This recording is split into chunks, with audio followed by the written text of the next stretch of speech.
ভবানীপুরে কর্মী সভা ডাক দিয়েছেন দলনেত্রী মমতা বন্দ্যোপাধ্যায়। 82 নম্বর ওয়ার্ডে কর্মী সভা করবেন, সেখানে খোদ দলনেত্রী মমতা বন্দ্যোপাধ্যায়।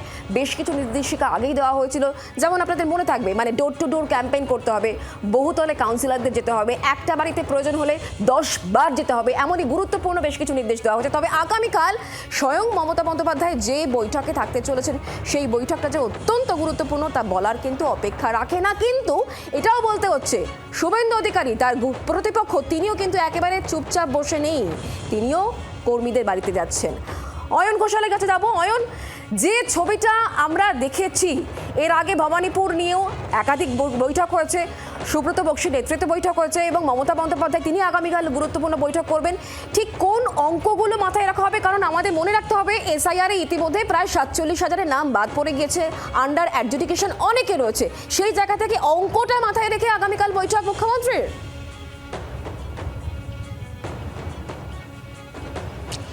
অবশ্যই তাই। প্রথমত বিজেপির ক্যালকুলেশনটা কি সেটা আগে বলি, তাহলে তৃণমূল কোন স্ট্র্যাটেজি নিয়ে খেলতে নামছে সেটা অনেকটা পরিষ্কার হয়ে যাবে দর্শকদের কাছে। বিজেপির স্ট্র্যাটেজি হচ্ছে ভবানীপুর বিধানসভা কেন্দ্র, সেটা কলকাতা পুরসভার সব মিলিয়ে 8টি ওয়ার্ড নিয়ে গঠিত।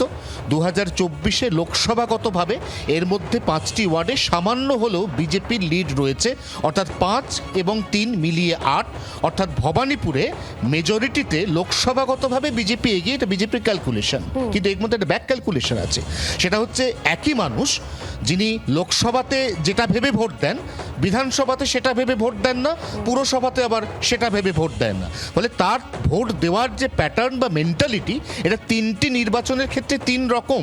অর্থাৎ বিজেপি একদিকে চাইছে এই 5টা, অর্থাৎ যেখানে লিড ছিল সেটাকে এনশিওর্ড রাখা, এবং ঠিক এই জায়গা থেকে তৃণমূল সেখানে নিবিড় থেকে নিবিড়তর জনসংযোগ, অর্থাৎ একই বাড়িতে 10 বার করে যাওয়া, মানুষের কাছে প্রত্যেকটি সরকারি পরিষেবা পৌঁছেছে কিনা সেটা জনপ্রতিনিধি অর্থাৎ যারা কাউন্সিলর তাদের দিয়ে বারংবার খোঁজ নেওয়া, না পেলে তার প্রয়োজনীয় ব্যবস্থা, কোথায় কোন টেকনিক্যাল কারণে সেটা আটকে আছে সেটা এই মুহূর্তে মডেল কোড অফ কন্ডাক্টকে মাথায় রেখেও ক্লিয়ার আউট করা যায় কিনা, এই সমস্ত কর্মসূচি তো থাকবেই, এই সমস্ত নির্দেশ তো থাকবেই।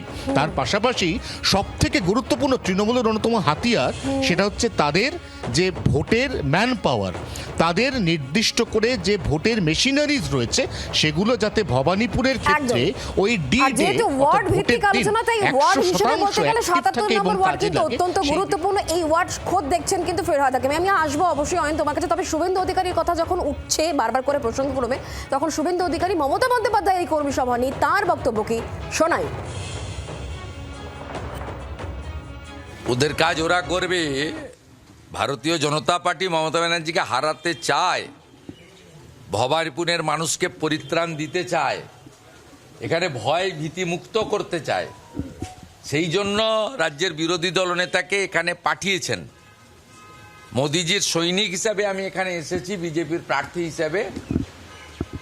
এই রাজ্যে কুশাসন, অপশাসন, অত্যাচার, তোষণ, দুর্নীতি সব কিছুর যিনি কর্ণধার, মাননীয় মুখ্যমন্ত্রী মমতা বন্দ্যোপাধ্যায়কে পরাস্ত করার জন্য। সুকান্ত বাবু আমাদের সঙ্গে রয়েছে। সুকান্ত বাবু, কিভাবে দেখছেন পুরো বিষয়টিকে? একদিকে ভবানীপুরে একেবারে মাটি আঁকড়ে রয়েছেন শুভেন্দু অধিকারী, আর অন্যদিকে মমতা বন্দ্যোপাধ্যায় নিত্য নতুন কৌশল, একাধিক বৈঠক, খোদ তিনি বৈঠকে থাকছেন, আগামীকাল কর্মী সভা করবেন, কিভাবে দেখছেন? না দেখো, এটা নতুন নয়। ওখানে সুব্রত বক্সির একটা নিজের অফিসও রয়েছে, সেখানে ফিরহাদ হাকিম সহ অন্যান্য কাউন্সিলরদের নিয়ে কিন্তু ঘন ঘন প্রথম বৈঠকটা হবার পরও শোনা গেছে রাতের পরও বৈঠক হয়েছে। সুতরাং ওখানে কিন্তু বিজেপির যে এই যে আপনাদের প্রতিনিধি বলল যে 5টা ওয়ার্ড রয়েছে, সেখানে কিন্তু শক্তিশালী বিজেপি। সুতরাং বিজেপি যেটা চাইছে সেটা হচ্ছে কর্মী সভার মতো নয়, তারা প্রতিটি বাড়িতে গিয়ে ডোর টু ডোর ক্যাম্পেইন, যার মাধ্যমে কি হয় জনসংযোগটা আরো একটু বেশি হয়। আর শুভেন্দুবাবুও পোড় খাওয়া রাজনীতিবিদ, আর মমতা বন্দ্যোপাধ্যায় একইভাবে।